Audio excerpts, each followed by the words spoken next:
ہے جو نظام ہستی چلا رہا ہے وہی خدا. بسم اللہ الرحمن الرحیم. الحمدللہ والصلاۃ والسلام علی خاتم الانبیاء. نظام ہستی کے موضوع پر گفتگو سے پہلے میں یہ آپ کو بتانا چلوں کہ اگر اس گفتگو کے بارے میں کوئی سوال آپ براہ راست کرنا چاہیں تو ہمارا ٹیلی فون نمبر ہے 92062664. اسلام آباد سے باہر سے کال کرنے کی شکل میں 051 کا اضافہ کر لیجئے، یعنی 051 کا اضافہ کر لیں، اور فون نمبر ہوگا 9206264. نظام ہستی پر غور کیجئے تو معلوم ہوتا ہے کہ اللہ سبحانہ و تعالی نے پوری کائنات میں ایک توازن اور عدل قائم کیا ہے. وہ ستارے ہوں، وہ سمندر ہوں، وہ موسموں کا ذکر ہو، کوئی چیز بھی ہو، اس میں ایک توازن اور عدل پایا جاتا ہے. اور جب بھی یہ عدل متاثر ہوتا ہے کوئی نہ کوئی خرابی پیدا ہو جاتی ہے. اگر کسی مقام پر متوقع ہوا کا دباؤ تبدیل ہو جائے وہاں فوراً موسم میں تبدیلی آ جاتی ہے. گویا جو چیز متوقع طور پر قائم کر دی گئی ہے وہی صحیح طور پر اس نظام کی نمائندگی کرتی ہے. یہی شکل انسانی معاشرے میں پائی جاتی ہے. چنانچہ انسانی معاشرے میں بھی اگر توازن، امن، سکون، جان کا تحفظ، مال کا تحفظ متاثر ہو جائے تو نظام خراب ہو جاتا ہے. قرآن کریم ہمیں سمجھاتا ہے جس طرح نظام ہستی کائنات میں ہے ایسے ہی ہمارے معاشرے میں بھی اس پر عمل ہونا چاہیے.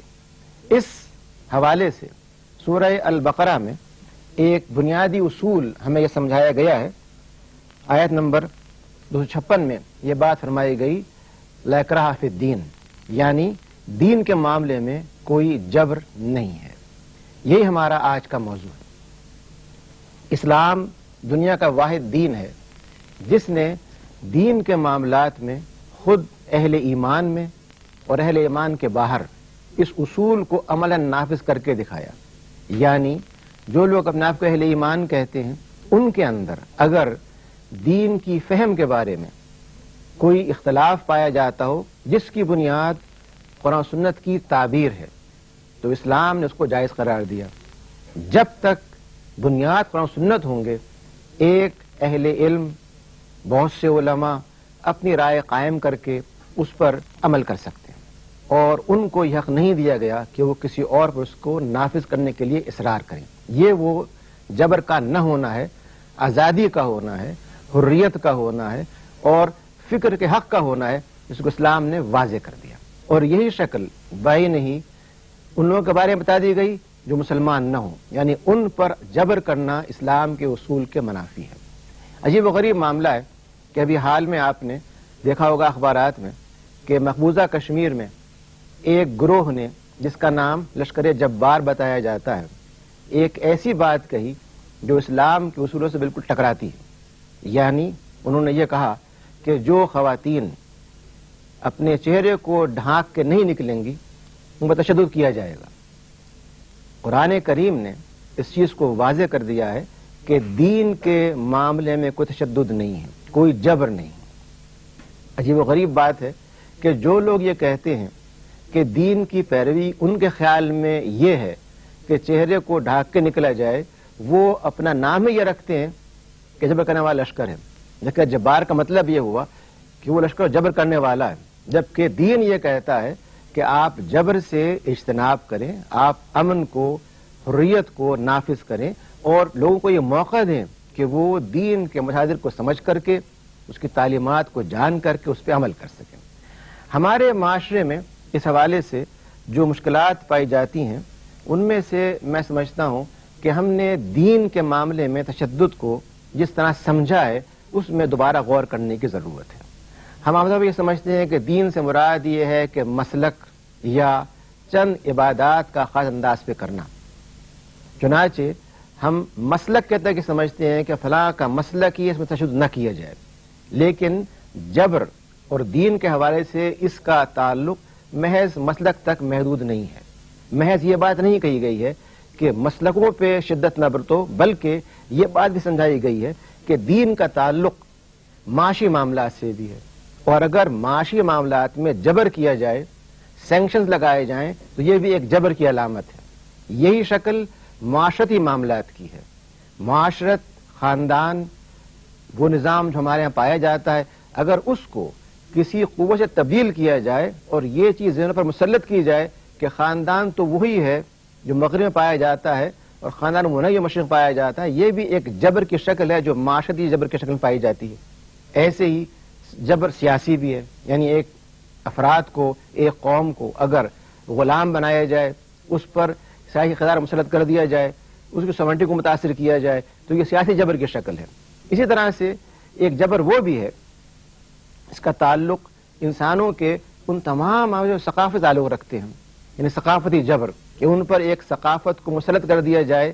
تمام آنے والے بیمز اور چینلز ان کو فحاشی اور برائی سکھائیں. گویا جبر محض مسلک تک محدود نہیں ہے، اور دین اسلام یہ چاہتا ہے کہ جبر نہ کیا جائے. اس کے مقابلے میں اسلام یہ چاہتا ہے کہ لوگوں کو یہ موقع دیا جائے کہ وہ آزادی کے ساتھ، حریت کے ساتھ اپنی جان، اپنے مال، اپنی عزت اور امن و سکون کا تحفظ کر سکیں. چنانچہ ہم دیکھتے ہیں کہ قرآن کریم نے بہت سے مقامات پر اس بات کو بڑی وضاحت سے پیش کیا ہے. سورہ البقرہ میں یہ بات کہی گئی کہ اللہ تعالیٰ زیادتی کرنے والوں کو پسند نہیں کرتا. ایسے ہی سورہ آل عمران میں یہ بات کہی گئی کہ اللہ تعالیٰ ظالموں کو دوست نہیں رکھتا. دونوں شکلوں میں جو الفاظ استعمال کیے گئے ہیں وہ بڑے واضح ہیں. ان اللہ لا یحب المعتدین،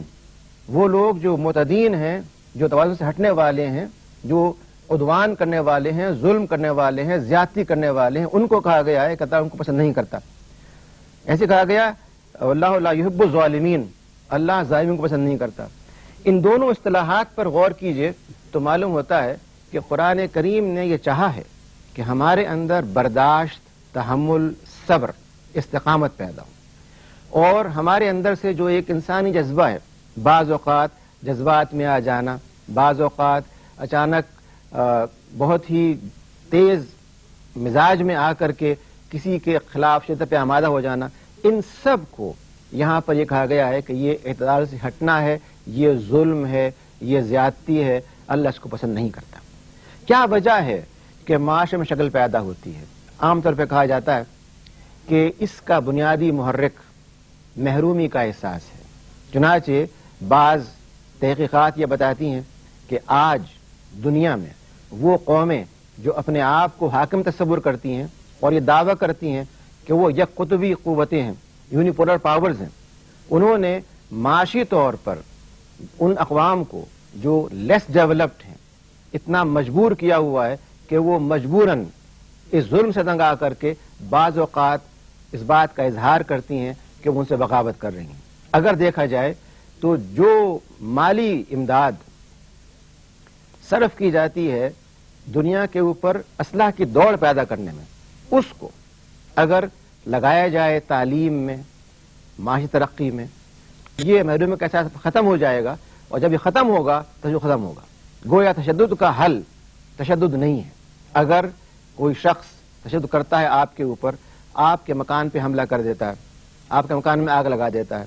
تو کیا میرا فرض یہ ہے کہ میں اس شخص کے پورے قبیلے کو، اس شخص کے ملک کو جا کر جلا دوں؟ یا میرا فرض یہ ہے یہ معلوم کروں اس نے ایسا کیوں کیا،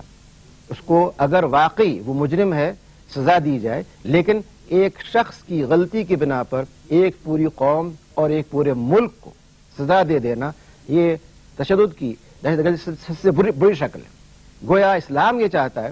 کہ جب بھی ریٹیلیٹ کیا جائے، جب بھی کسی شخص کو جس نے کوئی نقصان اٹھایا ہے وہ چاہے کہ اپنا بدلہ لے، تو اس بدلے کو قرآن کریم نے واضح کر دیا کہ تورات کے اندر یہ کہا گیا تھا کہ دانت کے بدلے دانت اور ایک جرم کے بدلے ایک ضرب کے بدلے ایک ضرب. یہ نہیں کہا گیا تھا کہ اگر ایک شخص نے آپ کا ایک دانت نقصان پہنچایا ہے آپ اس کے پورے جبڑے کو اکھاڑ کے پھینک دیں، اس کو جان سے مار دیں. یہ تشدد ہے، دہشت گردی ہے، یہ انصاف نہیں ہے. گویا اسلام یہ چاہتا ہے کہ ہم اپنے معاشرے میں وہ نظام قائم کریں جو توازن کا ہے، عدم تشدد کا ہے، جس میں دہشت گردی نہ پائی جائے. اس حوالے سے یہ بات بھی اہمیت رکھتی ہے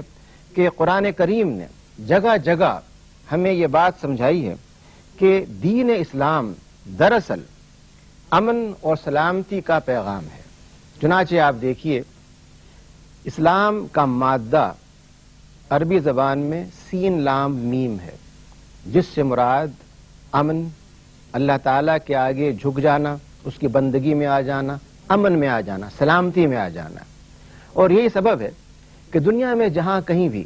کوئی مسلمان دوسرے مسلمان سے ملتا ہے تو پہلی بات یہ کہتا ہے کہ میں اللہ سے دعا کرتا ہوں، استدعا کرتا ہوں، کرتا ہوں کہ وہ آپ پر اپنی سلامتی بھیجے، اور کہتا ہے السلام علیکم ورحمۃ اللہ۔ اور جو شخص یہ سنتا ہے وہ فوراً دعا کا جواب دعا سے دیتا ہے اور کہتا ہے کہ میں بھی دعا کرتا ہوں کہ آپ پر سلامتی ہی نہیں ہو بلکہ رحمت بھی ہو، فضل بھی ہو، کرم بھی ہو، عنایات ہو۔ چنانچہ حدیث میں کہا گیا ہے کہ جب تم کو سلام کیا جائے اس کا جواب اضافہ کر کے دو، محض یہ نہیں کہ السلام علیکم اور آپ نے کہہ دیا وعلیکم۔ یہ طریقہ اسلام کے منافی ہے، اور سبب یہی ہے کہ اسلام چاہتا ہے کہ سلامتی کا ماحول پیدا ہو، امن پیدا ہو، بھلائی پیدا ہو۔ میں نے بھی گزارش کی کہ تشدد کے پیدا ہونے کا ایک سبب محرومی کا احساس ہے، لیکن ایک اور سبب زیادہ اہمیت رکھتا ہے، وہ ہمارا اپنا معاشرہ ہے۔ اگر آپ دیکھیں ہمارے معاشرے میں ہمارا رویہ اپنے بچوں کے ساتھ، اپنی خواتین کے ساتھ، اپنے بزرگوں کے ساتھ کس نوعیت کا ہے۔ جب یہ بچہ آنکھ کھولتا ہے اور یہ دیکھتا ہے کہ اس کا باپ اس کی ماں کے ساتھ تو تکار کر کے بات کر رہا ہے، احترام سے بات نہیں کر رہا، جب وہ یہ دیکھتا ہے کہ اس کا باپ کسی معمولی سی بات پہ غصے میں آ کر کسی کے ایک تماچا مار دیتا ہے، کسی کو گالی دے دیتا ہے، تو یہ جو آبزرویشن ہے، مشاہدہ ہے، یہ اس کے اندر ان چیزوں کو راسخ کر دیتا ہے، اور آہستہ آہستہ جب وہ بڑا ہوتا ہے یہ احساس بڑھتا جاتا ہے۔ یہی بچہ جب ٹی وی کے سامنے بیٹھ کر کے کارٹون نیٹ ورک دیکھتا ہے اور اس میں دیکھتا ہے کہ ایک کریکٹر نے دوسرے کریکٹر کو اٹھا کے دیوار پہ پھینک دیا، اس کو کسی چیز پر پھسلا کر کے اس طرح سے گرایا کہ وہ سکڑ کا ذرا سا ہو گیا، اس کو دیکھ کے وہ ہنستا لازمن ہے، آپ بھی ہنستے ہیں، لیکن جو بات ذہن میں بیٹھتی ہے وہ یہ کہ ایسا کرنا ایک فن ہے، ایک مزے کی چیز ہے، دوسرے کو تکلیف دے کر کے انجوائے کرنا، مزہ اٹھانا ایک بڑی اچھی چیز ہے۔ یہ چیز جب وہ بار بار دیکھتا ہے، محض ایک مرتبہ نہیں، دن میں 6 گھنٹے، محض ایک دن نہیں، ہفتے میں 5 دن، اور جب یہ چیز اس کی نفسیات کا، شخصیت کا حصہ بن جاتی ہے اور بڑے ہو کر کے وہ اسی چیز کو بڑے پیمانے پر کرتا ہے، اور بجائے کسی ایک فرد کو تکلیف پہنچانے کے بہت سے افراد کو ایک وقت میں دہشت گردی کے ذریعے جان لے لیتا ہے، تو ہم کہیں ظلم ہو گیا۔ لیکن یہ ظلم کہاں سے آیا؟ اس ظلم کی پیدائش وہ نظام تربیت ہے، نظام تعلیم ہے، وہ ابلاغ عامہ ہے، وہ میڈیا ہے جو ہارر فلمز کے ذریعے، ٹیرر فلمز کے ذریعے ایک بچے کو یہ بات سکھاتا ہے کہ وہ کس طرح سے کسی ایک کار چرائے، کس طرح کسی گھر میں برگلر الارم کو کاٹ کر کے برگلی کرے، کس طرح سے وہ جا کر کے کسی کو تکلیف پہنچا کر کے اذیت دے کے اپنے آپ خوشی محسوس کرے۔ گویا کہ محض احساس محرومی ہی نہیں بلکہ وہ بے شمار عوامل جنہیں ہم نے نظر انداز کر دیا ہے اور جو غیر محسوس طور پہ افراد میں تشدد پیدا کرتے ہیں، یہ آخر کار معاشرے کے امن کے دشمن بن جاتے ہیں۔ اسلام یہ چاہتا ہے کہ بچے کی تربیت ہو، خواتین کے ساتھ ہمارا تعلق ہو، ان تمام پہلوؤں سے وہ رویہ اختیار کیا جائے جو امن کا ہے، سلامتی کا ہے، محبت کا ہے، بھلائی کا ہے، عدل کا ہے، توازن کا ہے، جس میں یہ بار بار کہا گیا ہے کہ اللہ تعالیٰ معتدین کو، ظالمین کو پسند نہیں کرتا، وہ چاہتا ہے کہ تم اپنے اقربا کے ساتھ، اپنے اہل خانہ کے ساتھ، اپنے ہمسایوں کے ساتھ عدل توازن سے پیش آؤ۔ اگر میرے ہمسائے کو کوئی تکلیف پیش آتی ہے اور میں اس پہ خوش ہوں یا تکلیف میں اضافے کا باعث بنوں تو یہ دین اسلام کے انتہائی منافی اور اس کے بنیادی تعلیمات کے خلاف ہے۔ قرآن کریم نے اور سیرت مطہرہ نے ہمیں اس بات کی تعلیم دی ہے کہ اپنے ہمسائے کی جان، مال، عزت کے احترام کے لیے ہمیشہ آمادہ رہو۔ اس حد تک کہا گیا ہے کہ اگر ہمسائے کو شریک کر لیا جاتا وراثت میں بھی تو یہ اسلام کے منافی نہ ہوتا، لیکن ایسا نہیں کیا گیا۔ گویا ہمسائے کے حقوق ہوں یا خاندان کے حقوق ہوں، ان کی ادائیگی ہی وہ چیز ہے جو ہمیں عدل، توازن اور بھلائی کی طرف لے کر کے جاتی ہے۔ اس حوالے سے یہ بات بھی واضح ہو جانی چاہیے کہ دنیا میں اسلام مسلمانوں کے حوالے سے ایک امیج یہ بنا دی گئی ہے گویا کہ یہ وہ افراد ہیں جو تو دنیا کا شاید کوئی ملک ایسا ہو جہاں پر ایسے گروہ نہ پائے جاتے ہوں جو احساس محرومی اور معاشرے سے ظلم ملنے کے نتیجے میں اس کے باغی نہ ہو گئے ہوں. آپ کو یاد ہوگا جاپان میں ایک گروہ نے ایک سب وے لائن کے اندر زہریلی گیس پھیلا کر کے، امریکہ میں اوکلاہوما میں، بے شمار مقامات پر، فرانس میں بعض اوقات یہ شکلیں پیش آئی ہیں. یعنی کسی بھی معاشرے میں تشدد کا پایا جانا اجنبی بات نہیں ہے، لیکن اسلام یہ چاہتا ہے کہ تشدد کو جڑ سے ختم کیا جائے اور اس کے لیے تعلیمی ذرائع اختیار کیے جائیں. یہ چاہتا ہے کہ بجائے قوت کے استعمال کے، بجائے اس کے کہ قوت کے ذریعے یہ سمجھا جائے کہ ہم دبا سکتے ہیں تشدد کو، لوگوں کی تعلیم کے ذریعے اور ان کی اس محرومی کو دور کر کے جو محرومی سبب بنتی ہے ان کے ریبیلین کا، ان کے بغاوت کا، ان کے معاشرے کو خراب کرنے کا، اس کا علاج کر کے لوگوں کی اصلاح کی جائے اور ایسا معاشرہ پیدا کیا جائے جو فی الواقع امن اور سلامتی کا نمائندہ ہو. اسی بنا پر قرآن کریم نے بار بار ہمیں یہ تعلیم دی ہے کہ اپنے گھر کے ماحول کو، اپنے معاشرے کو، اپنی معیشت کو، اپنی سیاست کو، بین الاقوامی تعلقات کو، ہر پہلو کو عدل و انصاف کی بنیاد پر استوار کیا جائے اور یہ کوشش کی جائے کہ ہمارا طرز عمل کسی شکل میں بھی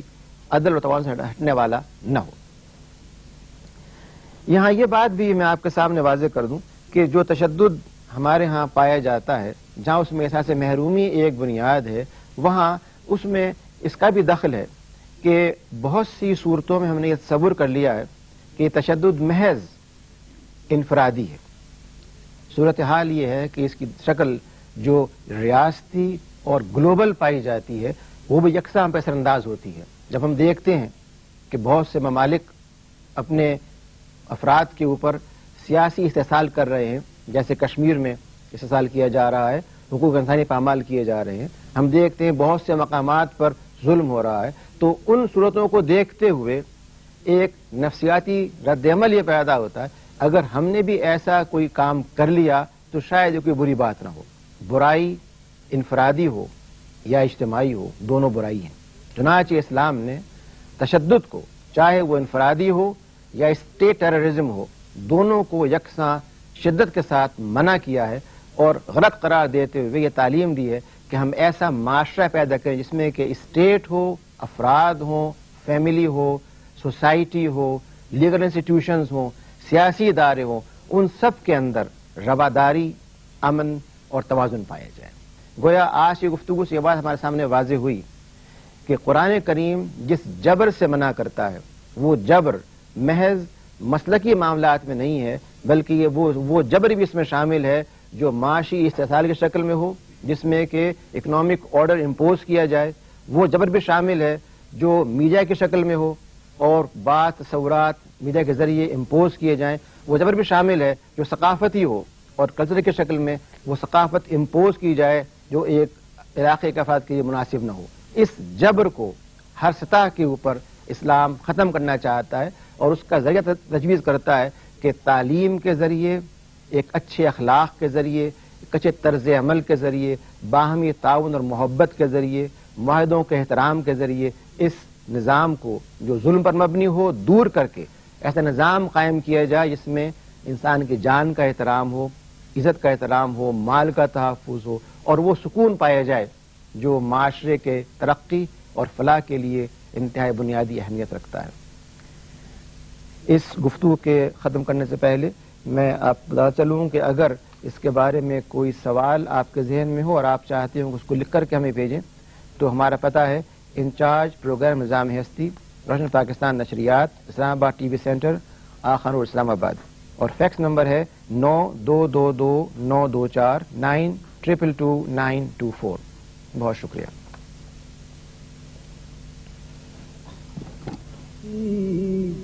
چلا رہا ہے وہی خدا ہے، کوئی تو ہے جو نظام ہستی چلا رہا ہے وہی خدا ہے